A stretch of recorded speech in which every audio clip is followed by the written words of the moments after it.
আসসালামু আলাইকুম সবাইকে। নাইমাস কুকিং আপনাদের স্বাগতম। আশা করি আপনারা সবাই ভালো আছেন।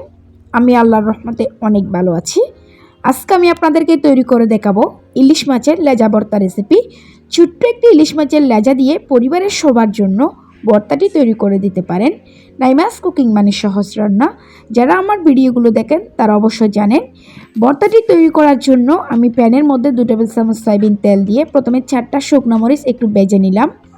একই তেলে দিয়ে দিচ্ছি একটা ইলিশ মাছের লেজা, দিয়ে দিচ্ছি একটা আলু পাতলা পাতলা করে আমি চাক চাক করে কেটে নিয়েছি। আস্ত 3টা পেঁয়াজ দিয়ে দিলাম, 6টার মতো রসুনের কোয়া দিয়ে দিয়েছি, দিয়ে দিচ্ছি হাফ চামচের মতো লবণ। এখন দিয়ে দিচ্ছি সামান্য হলুদ গুঁড়া। এখন আর লবণটা আর হলুদ গুঁড়োটা আমি মাছের লেজার সাথে আর আলুর সাথে একটু মিশিয়ে নিব। এক পাশ হয়ে গেছে, আমি অন্য পাশ উল্টিয়ে দিচ্ছি। আমি এগুলোকে একটু লাল লাল করে ভেজে নিব।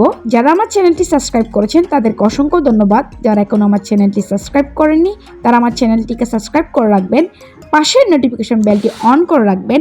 যখন আমি নতুন কোনো ভিডিও আপলোড করব তখন সাথে সাথে আপনাদের কাছে নোটিফিকেশনটি পৌঁছে যাবে। এগুলো ভাজা হয়ে গেছে, এগুলো চুলা থেকে নামানোর পরে একটু ঠান্ডা করে নিয়েছি। এরপর আমি ইলিশ মাছের লেজাটা নিয়ে নিয়েছি। প্রথমে মাঝখানের বড় কাঁটাটা আমি নিয়ে নিচ্ছি। এখন আমি শিলপাটায় এগুলোকে একটু থেতলিয়ে নিব। আপনারা চাইলে এটাকে হামনদিস্তায়ও থেতলিয়ে নিতে পারেন। আমি শিলপাটায় একটু থেতলিয়ে নিচ্ছি। এখানে যেগুলো ছোটো ছোটো কাটা আছে এগুলো আমি হাত দিয়ে বেছে নিয়েছি। এভাবে করে থেতলিয়ে নিয়েছি। দেখুন এখানে একটাও কাটা নেই। এখন আমি ভর্তাটি তৈরি করব।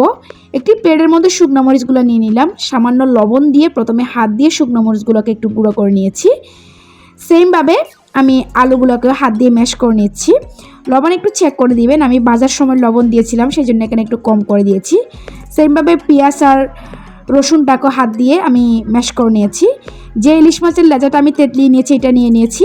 একটা কাঁচা পেঁয়াজ কুচি দিয়ে দিলাম, বেশ কিছু ধনেপাতা কুচি দিয়ে দিয়েছি, 1 টেবিল চামচের মতো সরষের তেল, 1 পিস লেবুর রস দিয়ে দিয়েছি, এখানে 1 টেবিল চামচের মতো হবে।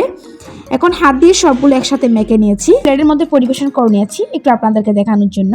দেখুন মাশাআল্লাহ, দেখতে অনেক লোভনীয় দেখাচ্ছে, খেতে কিন্তু অসম্ভব রকমের টেস্টি হয়েছিল। গরম ভাতের সাথে জাস্ট জমে যায়। বিশ্বাস করতে পারবেন না, ছোট্ট একটি ইলিশ মাছের লেজা দিয়ে এত মজার ভর্তা তৈরি করা যায়। আশা করি আজকের রেসিপিটা আপনাদের ভালো লেগেছে। আশা করি আপনারা বাসায় ট্রাই করবেন। যদি আমার এরকম সহজ রেসিপিগুলো আপনাদের ভালো লেগে থাকে তাহলে অবশ্যই আমার ভিডিওতে একটি লাইক করবেন। কোনো প্রশ্ন থাকলে আপনারা আমাকে কমেন্টস করে জানাতে পারেন।